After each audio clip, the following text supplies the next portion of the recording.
1757 সাল। পলাশীর মাঠে তখনও যুদ্ধ শুরু হয়নি, কিন্তু বাংলার আকাশে জমে উঠেছিল বিশ্বাসঘাতকতার কালো মেঘ। এক তরুণ নবাব বুঝতে পারছিলেন, এ লড়াই শুধু ময়দানের নয়, এখানে তলোয়ার ছিল, কামান ছিল, আর ছিল গোপন চিঠি। একটি যুদ্ধ যা বাংলার ভাগ্য পাল্টে দেবে চিরতরে। কিন্তু দরবারের সবাই তার প্রতি বিশ্বস্ত ছিল না। সিরাজ বুঝেছিলেন,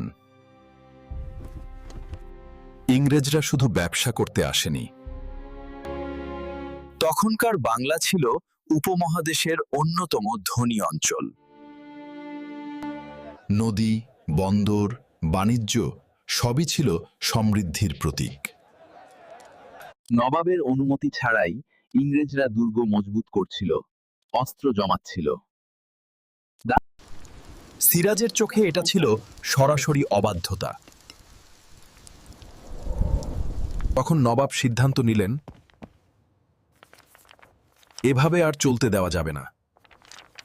কিন্তু সিরাজের বিরুদ্ধে খেলা হচ্ছিল আরেক জায়গায়, নিজেরই দরবারে।